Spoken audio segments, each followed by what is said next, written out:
Hello, नमस्कार दोस्तों। इलाहाबाद विश्वविद्यालय पार्ट 1 में आप लोगों ने देखा कि मेरी और उसकी काफ़ी अच्छी दोस्ती हो चुकी है। हम दोनों अब साथ रहते, साथ पढ़ते, साथ एक दूसरे की बातें शेयर किया करते थे, एक दूसरे के खाना पीना सब शेयर किया करते थे। काफ़ी अच्छी दोस्ती हो चुकी थी हम दोनों में। और मैं शायद इस चीज़ को प्यार समझने लगा था, क्योंकि हम जैसे लौंडे वन साइडेड लव को ही मोहब्बत समझने लगते हैं।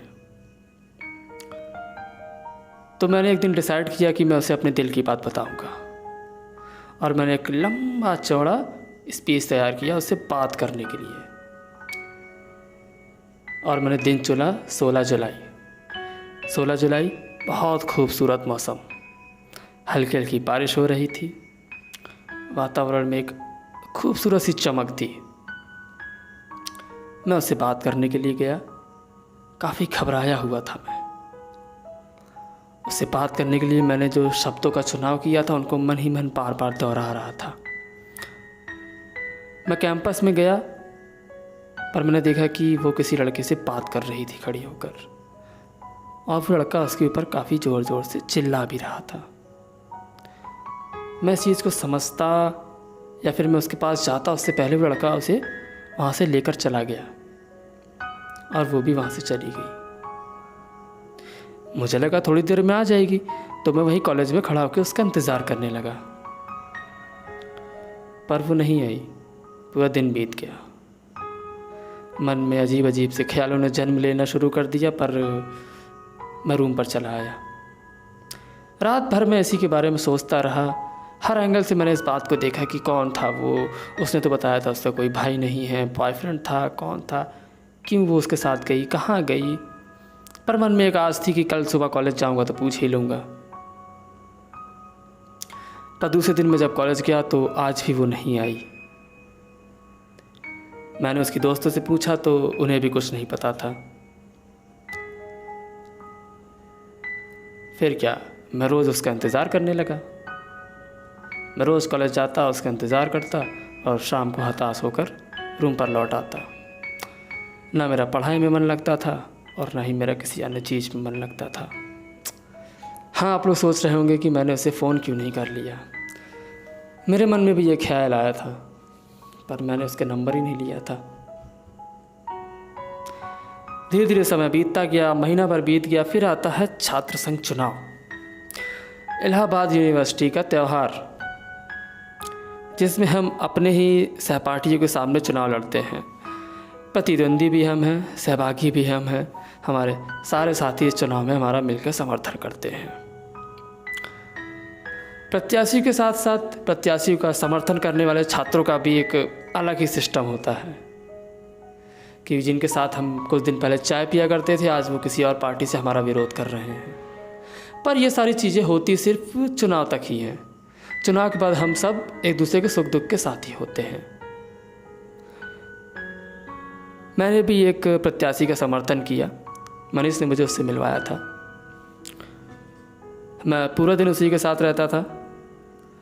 हॉस्टलों में खाना खाना, चुनाव के टाइम में हॉस्टलों में खाने पीने की फुल व्यवस्था होती है। आपको रूम पे खाना बनाने की ज़रूरत नहीं है, ये विश्वविद्यालय का नियम है।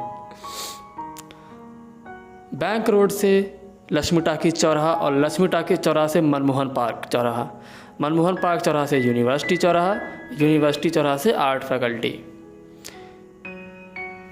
इतने बीच में हमारा साम्राज्य फैला हुआ है, और इस साम्राज्य में भारी पुलिस बल के साथ चुनाव संपन्न कराया जाता है। पुलिस बल इसलिए क्योंकि दो भाइयों में भी लड़ाई हो जाती है। यहाँ तो कितने सारे भाई हैं, लड़ाई होना तो मुनासिब है। इसलिए यूनिवर्सिटी को पुलिस बल की सहायता लेनी पड़ती है और चुनाव संपन्न कराया जाता है। फिर रिज़ल्ट आता है। रिज़ल्ट आने के साथ साथ इलाहाबाद बमों की आवाज़ से गूंज उठता है, क्योंकि यहाँ का एक नियम है, जीते तो खुशी में बम, हारे तो गम में बम। बम तो चलेगा। हाँ, लड़की के बारे में भी बता रहा हूँ। हुआ वही जिसकी मुझे उम्मीद नहीं थी। मुझे पता था कि वो कॉलेज एग्ज़ाम देने ज़रूर आएगी, क्योंकि उसने मुझसे एक बार ये बात कही थी कि अब मैं सीधा एग्ज़ाम देने कॉलेज आऊँगी। तो मन में एक आस थी कि वो एग्ज़ाम देने कॉलेज आएगी और मैं एग्ज़ाम का पहला दिन, फर्स्ट ईयर, मैं उस दिन को कभी नहीं भूल पाऊँगा। मैं कैंपस के गेट के बाहर खड़ा होकर उसका इंतज़ार कर रहा था। एग्ज़ाम था 7 बजे से, मैं 6 बजे ही कैंपस के गेट पर पहुंच गया था। वो कॉलेज आती है, पर उसने मेरी तरफ देखा भी नहीं। मैंने उसे बुलाया, पर वो सीधा कॉलेज के अंदर चली गई। एग्ज़ाम के वो 3 घंटे मेरी ज़िंदगी के सबसे लंबे घंटे थे। मुझे ऐसा लग रहा था कि उसने ऐसा क्यों किया। एग्ज़ाम के सवालों से ज़्यादा मैं अपने मन में मेरे सवाल चल रहे थे कि उसने ऐसा क्यों किया, उसने मुझसे बात क्यों नहीं की, क्या हो सकता है, ऐसा क्या हुआ होगा, क्यों, क्या, कैसे। एग्ज़ाम ख़त्म होते ही कुछ 3 घंटे से पहले ही मैं एग्ज़ाम छोड़ के बाहर आ गया और मैं कैंपस के गेट पर खड़ा होकर उसका इंतज़ार करने लगा। वो बाहर आई तो मैंने उससे बात करने की कोशिश की, तो उसने कहा मुझे बात नहीं करनी। तो मैंने थोड़ा सा प्रयास किया, तो उसने कहा हाँ बोलो, बताओ क्या है। मैंने कहा क्या हुआ तुमको, तुम मुझसे बात क्यों नहीं कर रही। बोली क्या बात करूं, कौन हो तुम। मैंने कहा कि हाँ नहीं हाँ, कौन कौन हो तुम। मुझे बड़ा अजीब लगा। फिर वो वहाँ से चली गई और उसने मुझसे ये बात कह के गई कि तुम सारे लड़के एक जैसे ही होते हो, बेवजह की दोस्ती बनाने की कोशिश ना करो। मैं चला आया वहाँ से। फिर दूसरे दिन मैंने उसी कुछ सहेलियों से पता करा, तो उन्होंने बताया कि उसका एक एक्स बॉयफ्रेंड है जो उसे काफ़ी परेशान करता है, कर रहा है परेशान।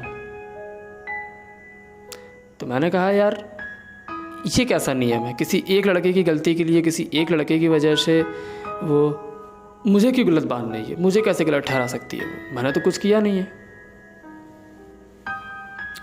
इसके आगे की कहानी जानने के लिए तीसरा पार्ट आप लोग बताइएगा, लाना है नहीं लाना है, कैसा। वीडियो अच्छा लगा हो तो वीडियो को लाइक कर देना, कमेंट करके बताना कि कैसा लगा, क्या कमी रही, कैसा रहा, और चैनल को सब्सक्राइब ज़रूर कर देना, और अगर थोड़ा सा अच्छा लगा हो तो थोड़ा शेयर कर देना। बाकी तुमको सबको लव यू है, थैंक यू।